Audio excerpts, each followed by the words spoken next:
Welcome to Thursday Thought Leaders with Harbinder Narula on BW Healthcare World.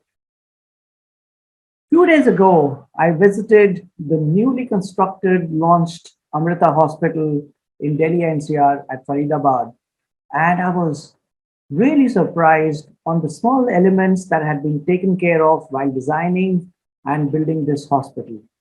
To discuss how the design thinking impacts the service and the delivery of healthcare, I have with me Dr. Sanjeev Singh, who's the Medical Director of Amrita Institute of Medical Sciences and Research Center at Delhi NCR, and is also the Chief Medical Superintendent of the Amrita Institute of Medical Sciences, Kochi.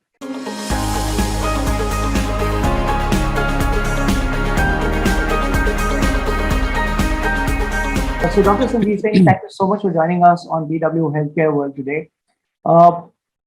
What do you think are some of the common challenges that the hospitals are facing these days? Right. Thank you, Narula ji. And I'm always impressed by the great work which you and your company does on a day-to-day basis. And we are touching hearts of common man and the reader. And thank you for making that impact. Healthcare is in a very exciting times where we see private equity getting in, and it's going to stay there for a very long time. It wasn't there. It was very much a family owned, run and institutions, but those are changing quite a bit. So there are private equity coming in. There are various healthcare institutions are getting listed, and then there is IPOs which have been thrown in at various juncture. And there are various players who also, other than the local market leaders, there are other collaborators who also are coming in to fund, because they see healthcare as one of the destinations where it's going to make a huge difference. We are seeing this with most of the engineering colleges. All IITs are associating themselves or opening colleges. Lots of development is happening in healthcare sector with respect to technology, artificial intelligence, deep and machine learning. So it's a very exciting time. So definitely one is that how can we bring in a very sustainable healthcare model? That's one of the challenges. How can we retain talent? Because it's again very exciting times where you're building healthcare institutions and bringing in newer technology, cost-effective technology, and the various facets of clinical services gets provided under one roof, where there are large skill sets and competencies which are getting built, and we are also seeing a decent reverse brain drain. When we started our institution, we have seen a lot of people excited from Western institutions to join in because they see a good infrastructure and good culture getting established. So retaining talent is one of the challenges. We are also seeing a drain of support services because in NHS, 1.5 lakh nursing staff are going to superannuate next year. And similarly, it's happening in rest of the world. So we are seeing a very decent drain of nursing staff, a talent of nursing staff, talent of technical staff, talent of other support services. So that's a mix which is there. Cost and making a viable proposition for patients to come into healthcare is a very, very big challenge because it's a very competitive market.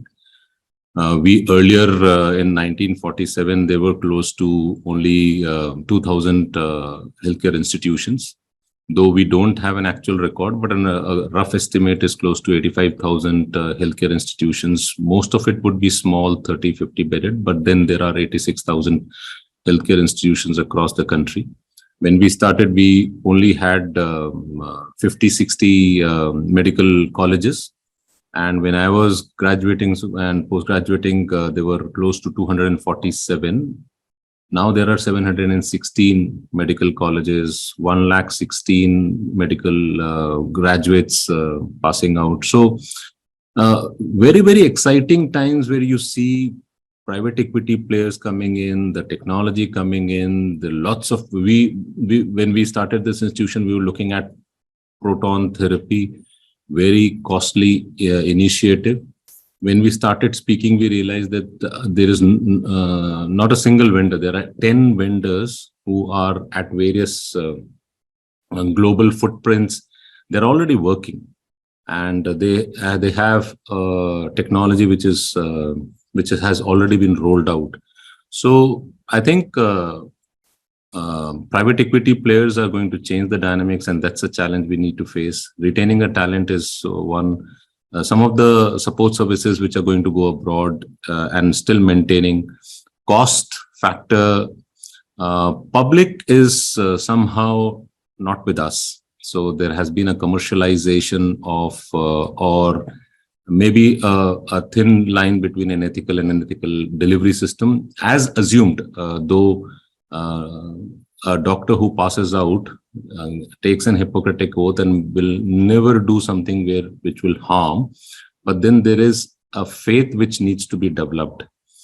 So these are some of the challenges which exist, and the expectation, the patient is most important in all this challenge, and his expectations are changing.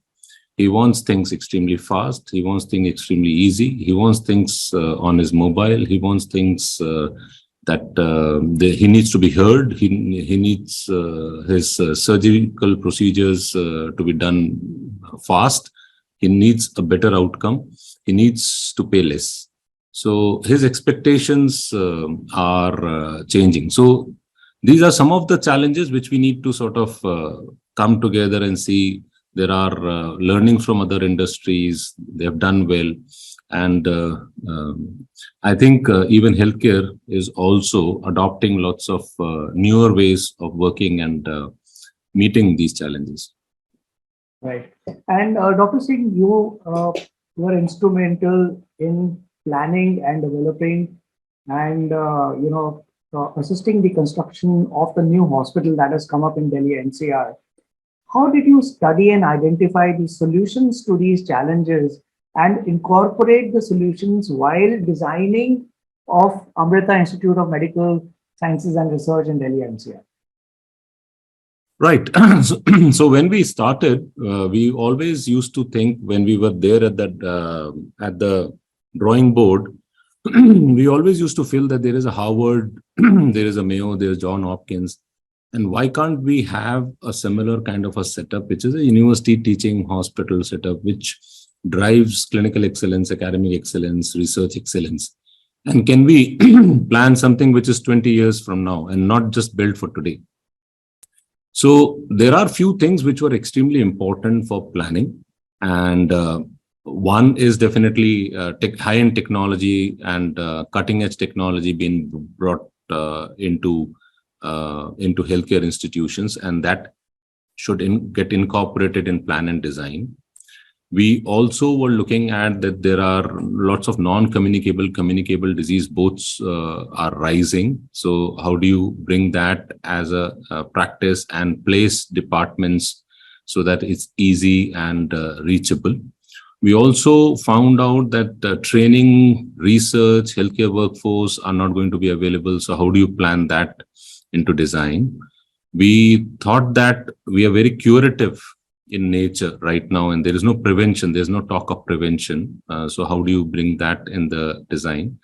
We also know that the patients are looking at 2-minute Maggi noodle solutions. They want park the vehicle, see the doctor, get the test done, and immediately get out. So how do you bring that as a plan and design? There is an integrated medicine practice because there are limitations for modern medicine. So how do you integrate other bits of alternate systems of medicine? How do you bring therapeutic healing? Because there is a cure which is happening, but then there is other ways of, they need to be heard. There needs to be a prayerful mindfulness, which also needs to work, which is going to improve the healing process. So how do you bring that as a plan and design? We also know that most of there are tier 2, tier 3 who are really growing up, and they are doing fantastic work. So what is going to come as a university teaching hospital would be only a very high end complex care. So building a good critical care unit and operation theater unit would be important. So that we have brought it in within the plan and design. It's a very unfortunately, it's very isolated clinical practice which generally happens. So how do you bring team in a plan of design, a team medicine concept, and overall an efficiency and a nice workflow, and definitely a macro level reducing carbon footprints. So with all of this as a problem statement, what could be the solution? So we have looked at many national and international institutions. We took what are good from all these institutions. We incorporated the similar thing from getting into the hospitals with parking, a segregation of inside faculty staff parking with outside parking. Our outpatient model is based on a Mayo Clinic model where everything, once you come in, once you park well, you take a lift core and you immediately get into the department where you want to go. So it's so easy, and the maneuverability and navigation is so easy that they come with a lot of restlessness, anxiety that can be taken care and a plan and design. So when you come in an outpatient setting, your registration gets in there, your billing is there, your nursing assessment is there, your consultations happens there, your phlebotomy, your sample collections happen at that location, your pneumatic tube system, the samples getting directly delivered, there are no runners. So how do you get in technology at that location? If you have done a consultation and need an advanced diagnostics, if you need a colonoscopy and an endoscopy, if you need a HUT and maybe electrophysiology, it would be done in the same location, so that it's easy for patients to navigate. If you need your repeat consultation and medicine, the pharmacy also is in the same location. And they also have a pneumatic tube, so the refilling of the medicines can happen easily. And if you've come in for a fasting sample, your cafeteria is also on the same location. So intent was that how you can make the patient-centered plan and design, and so it's extremely effective. And similarly, most productive and most important person in this whole journey is a consultant whose time is costly, and his time needs to be protected because he needs to concentrate on academics, research, data, and mentoring. So we have built in a faculty office portion where they are there in different almost an OP location, but the nurse takes a patient, does an evaluation, and populates them in each room. And the doctor comes and sees the patient and does his electronic medical record and goes from room to room. So you're not waiting for patients to get all questions answered and they get out, and then you have the next patient. Here, the doctor walks in from room to room to room, which brings in lots of efficiency and improved workflow. So we have gone into similar details in critical care designing, where we have satellite nursing homes, a glass chamber where they can evaluate 2 patients simultaneously. And how do you also build in rehab? Because if you get admitted in an ICU setting, casually you would come for a rounds and you would say that, let's see, the patient can be there still today, and let's see how the antibiotic change response and what would be an MRI response. We have put in a recliner and a rehab in each patient cubicle. So it's an individual cubicle. It's a patient-safe design cubicle, where we promote rehab, early ambulation, patients coming out of the bed and sitting. There is no patients will not move. The dialysis and most of the therapies will be done on the bedside.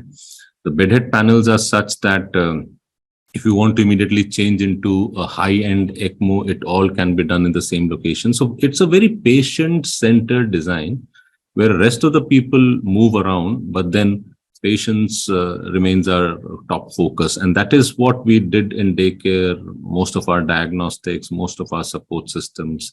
And let's see, I think that was a new challenge, but we need to see how we would perform some years from now.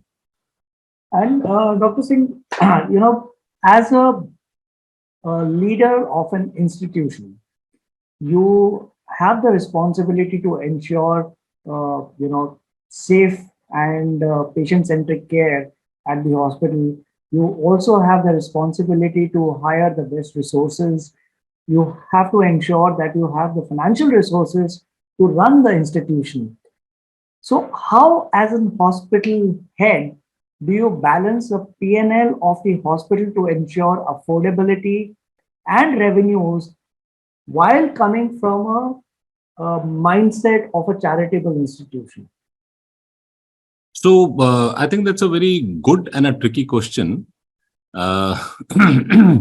We don't have a very easy solution, but then there is a lot of strategic decisions which needs to be taken, a lot of conceptualization and refocusing and redesigning and re-engineering of lots of processes. It's not very easy. So we have built an institution, but then there are, how do you balance the budget? The budget would be by improving your footfalls and reducing your operational costs.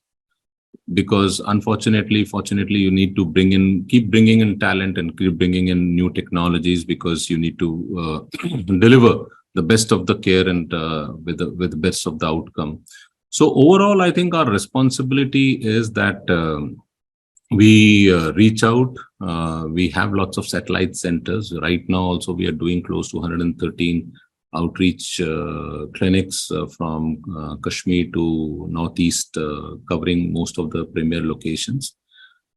We are doing a disease mapping and sending the clinical services into a desired location, so that there is a decent footfall with respect to all disease profile. We have close to 81 clinical services which have been opened. One important decision which we also took while designing the hospital was to build a children's hospital of Amrita, which is a super specialty setup. We have taken that plunge because that was the gap which was there. Adult medicine has really advanced. So we brought in a very decent talent with and skill sets for pediatric, almost all subspecialty care. So improving footfalls, improving and keeping our cost yet low, because we are not for profit, and we would like to really reach out to larger masses and also see what best we can deliver to the society. So there's one bit where we need to bring in business to make it sustainable because not for profit. There is another bit where we need to really reach out to those who need care. So reaching to the unreached is also very important. So I'll take that bit first. We have adopted lots of villages, 15 villages in and around. We basically have looked at empowering women in and around our society. We've looked at resident welfare associations. We've promoted a family physician concept and opened lots of easy clinics manned by the doctor and the nurse, where we don't only do clinical practice. We also do lots of rehab, lots of meditation, tree planting exercises with them, with the community. We also have opened a tailoring unit to understand that they can be employed, and our dresses can all come up from there in an intent of promoting self-help groups. So that's the society bit which we do. The other, we also look at reducing our expenses on a continual basis. So there is a larger checklist looking at our reduction in our consumables, our pharmacies, optimization of the manpower at all locations, whether it is faculty and staff. We look at overall pricing and of all the clinical services which we do.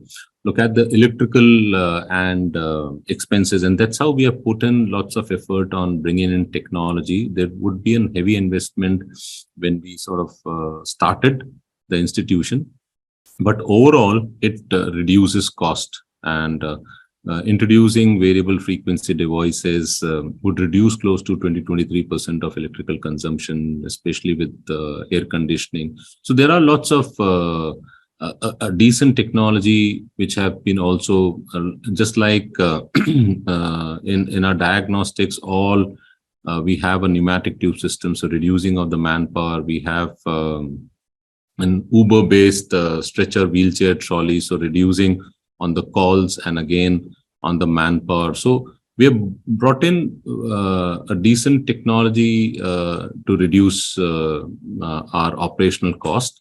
So our focus right now is to increase footfall so that we increase revenue and still be lower than the lowest in the market, so that the benefit goes on to the public, and to improve, keep reducing our operational expense, so that again, the benefit goes on to the public which we serve. This is, Dr. Singh, very, very interesting, because, what comes to my mind is that typically, as a layman, one would think that when an institution is being set up to serve the underserved or with a charitable intent, then why do you need to spend on such a swanky corporate looking hospital? So can you share what is the mindset of establishing a well-designed corporate look and feel hospital to serve the underserved? So what was the mindset and the intent with which this design came up?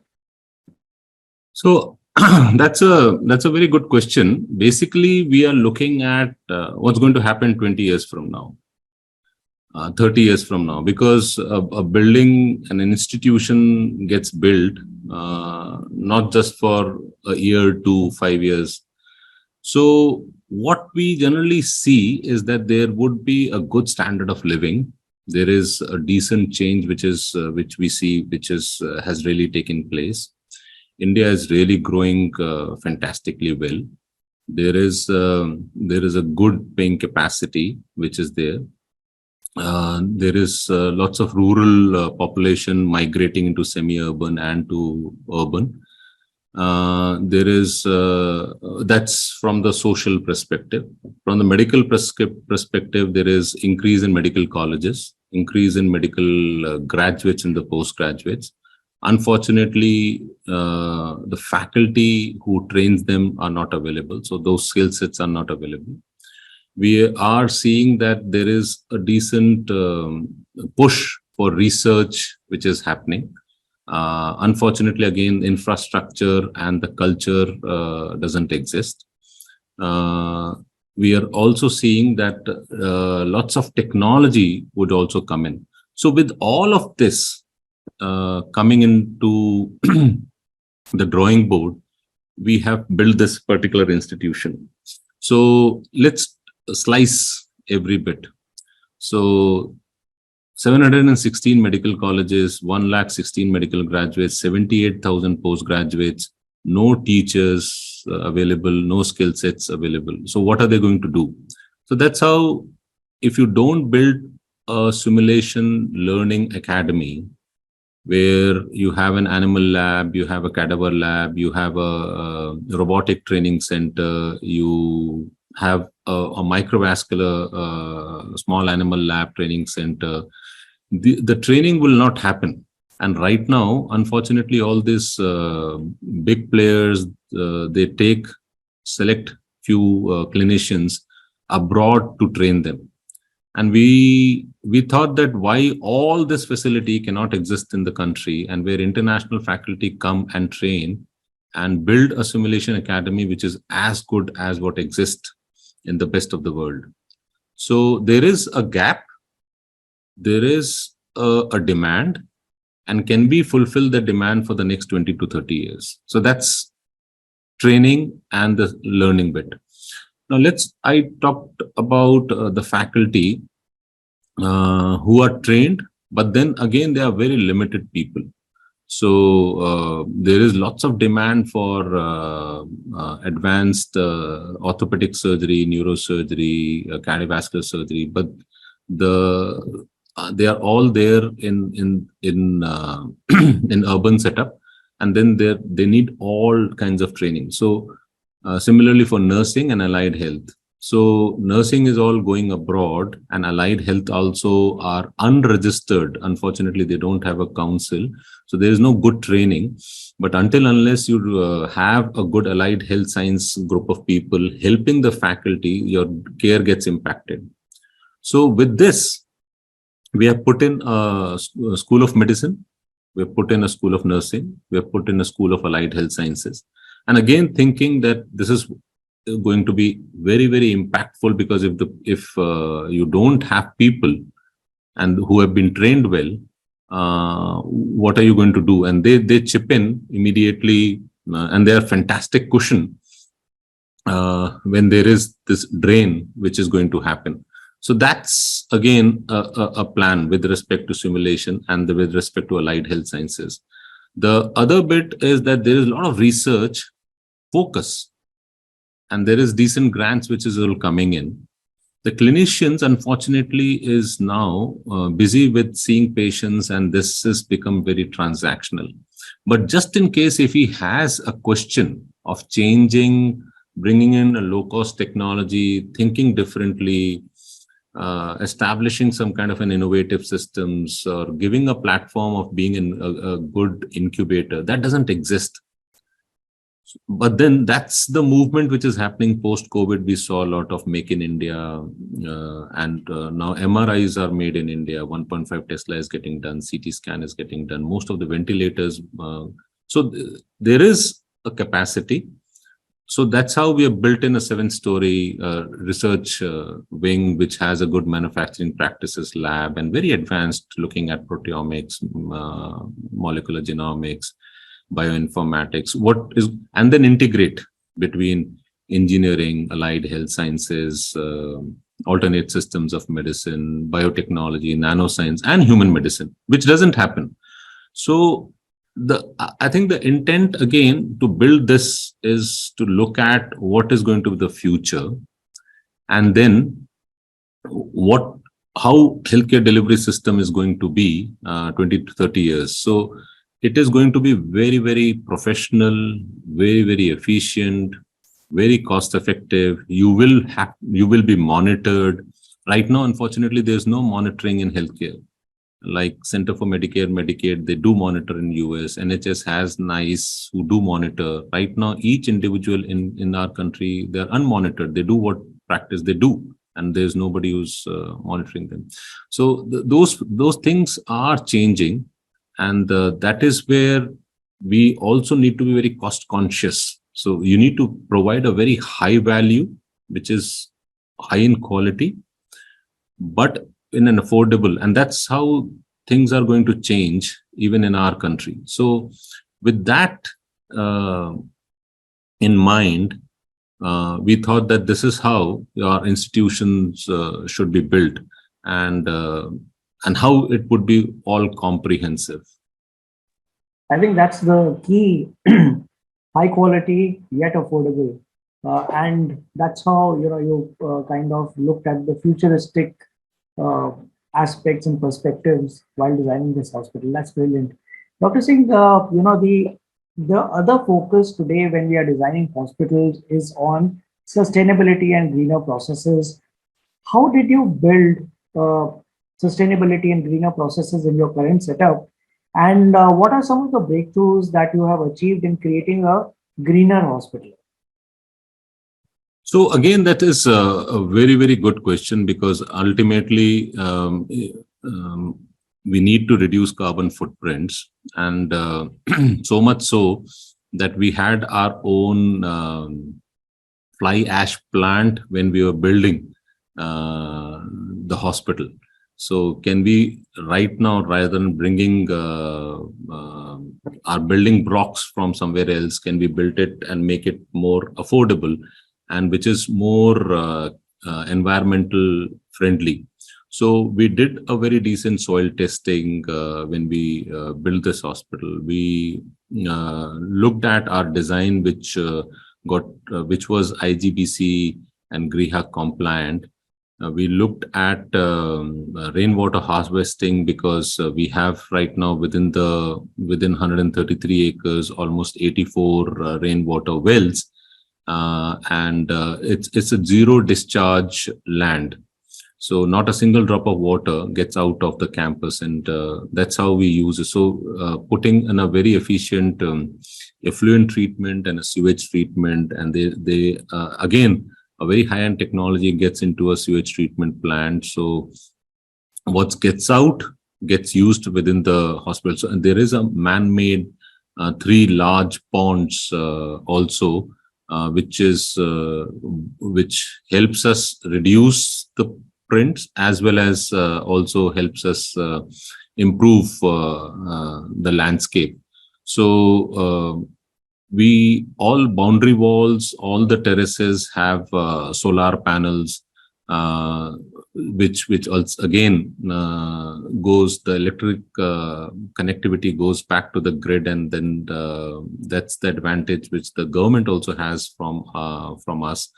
So all our facades are absorbent facades. So we have a very nice bit of tiles, which very low maintenance, and then they don't because we know we were at Delhi NCR, the temperatures would be variable in winter and in summer seasons. So how do you bring that so that the environmental temperature within the hospital still remains?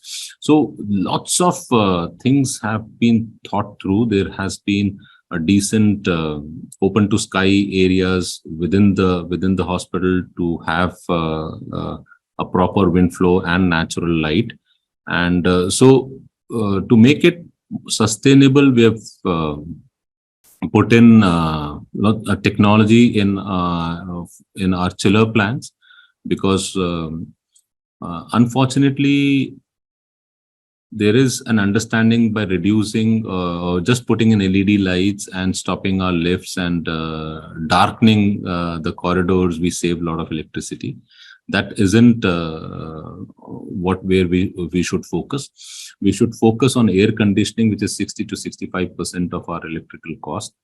So proper insulation, proper variable frequency designs, proper installations, proper VRV facility is where we had focused. So a good STP, to summarize, a good STP, ETP, and using a zero discharged concept, a good air conditioning and air handling unit, solar panels across, and using that bit to the electrical grid and the help which comes in, and rainwater harvesting, and then lots of natural light and ventilation within each building was our focus. Do you think sustainability and revenue generation can go hand in hand? So we'll have to slice it, sustainability, into two. One is definitely greener, and second is making our organizations viable. And can that sustainability and revenue generation go hand in hand? I definitely think yes, because that is the attempt which all the healthcare institutions should provide. And that is where I think the focus should be. And leaders like you who meet a lot of young budding as well as those who have delivered so well, where you have so much of dialogue with them. There is a lot of innovations which are also coming in, a lot of technology which is coming in, lots of improved processes which are coming in, lots of online and easier solutions which are coming in. So I am extremely positive that things will change, which will make it more sustainable, which will make it more viable, which will make it more profitable, which will also improve, provide good quality of care, provide good outcomes, and a very healthy and happy environment which will be provided in years to come. Okay, Sanjeev, I have two more questions that have just come into my mind, and I'll take the liberty of asking you these two questions. One is, we spoke about the trends of private equity coming and investing in healthcare infrastructure businesses. Now, the objective of a private equity is very different from an objective of a family-led business, which is usually in healthcare started by a family of doctors. You know, do you think this is leading towards commercialization and profiteering and taking away the basic objective of providing the right care to the patient? And if yes, what do you think needs to be done to balance both the investment that is needed in the healthcare and the compassion and empathy that needs to be maintained to create good healthcare delivery? One intelligent lady had initially advised that you have to be very, very guarded when you speak to people from press and those who run magazines. Because all their questions are so tricky. But it is a very, very valid and important question which all of us should need to answer. And there is no easy answer right now because they have just sort of come in. It's been 4 to 5 years that they've started investing because they feel that there is a decent progress which is happening in healthcare. There was no easy returns which were coming in any other industrial sector. So they find that this is a growing sector, which is decently growing at 18 to 24% and at various places. So they feel that one, it's a growing sector. Second, lots of investments in technology is coming in healthcare, and we see that. We see that IIT Delhi doing a lot of healthcare work, IIT Kanpur building a college, medical college, doing healthcare work, IIT Guwahati building a college and associating with a healthcare institution. We see lots of, we recently had a visit from Dean of UC San Diego, UC San Francisco, and Harvard, where lots of engineering sector working in healthcare. So there is a very, very decent healthcare focus. Artificial intelligence has got into medicine, and that's changing the focus. Machine learning and deep learning is changing a lot of focus. Chat GPT's inclusion into healthcare is changing focus. So very exciting times, and that exciting times is seen by the PE players, and that's why they are investing. So your question is extremely valid. I think there are no easy answers right now. I think the focus, I right now assume that it's not just about commercial activity that they would be getting into an Indian healthcare. Definitely, if they have put in money, they would be expecting a decent return out of it. That's a no-brainer. But then their focus up till now, with our interaction at various forums from all these top-notch national, international private equity players, have been that they don't want to lose the nobleness in the professional.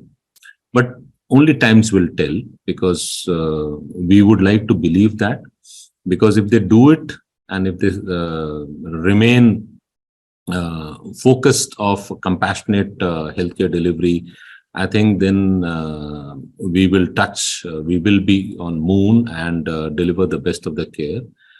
But then your question is extremely valid, because commercialization is happening. There is an alleged assumption of from the public that there is unethical delivery of care at times, which happens, which may be true, which may not be true, but then that's the perception which internally we all as healthcare personnel needs to introspect and see. If there could be a balance which could be maintained, and I think each individual, you are doing such a fantastic work, dialoguing with all healthcare leaders and institutions and organizing such programs. And you recently did a fantastic program with spirituality and healthcare. Internally, we all need to keep that focus in mind, and that so that the medicine delivery doesn't become commercial, despite the fact that we know that the private equity are here to stay, that they will keep on investing. So let's do our bit and pray to the Almighty that the GPS system, the focus remains untouched, and we still reach out to the people with the best of outcomes in an affordable manner. Right. Dr. Singh, my last question to you before I let you go is, since you have a very futuristic mindset, what are some of the trends that you have observed in healthcare in year 2023 that you think will be moving ahead and transforming healthcare in 2024? So what are the trends that you have seen in 23, and what is it that you expect to happen in 2024 when it comes to healthcare industry in India? So I think the trend would be that we need to be very cost conscious. So we will also see the insurance sector booming in.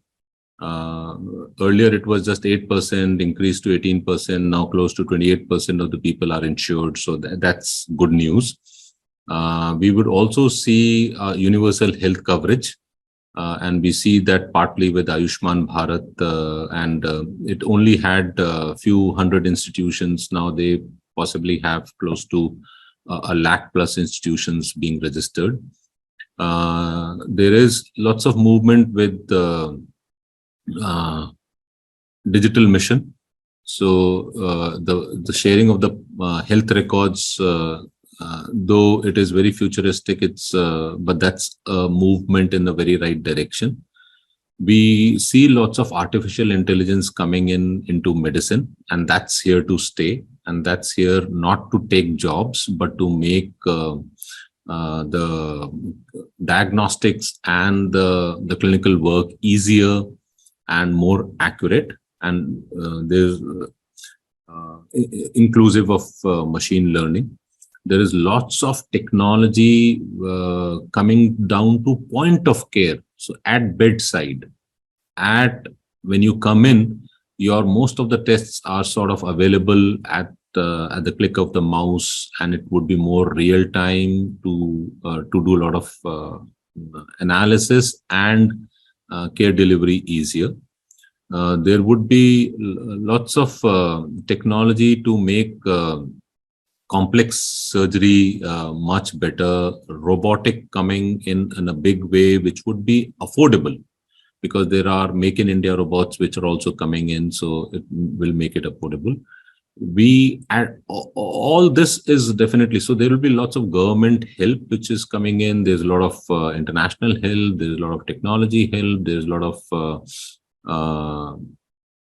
overall, there's a lot of research and research funding which is also coming in, both national and international. So and commercialization of patents. The earlier patents were happening, both product and process, but then commercialization of those, the help was not provided. So that bit is also happening. So that's going to be the focus of 2024. Among all this, the last question was extremely important. Where is love and where is compassion in all of this?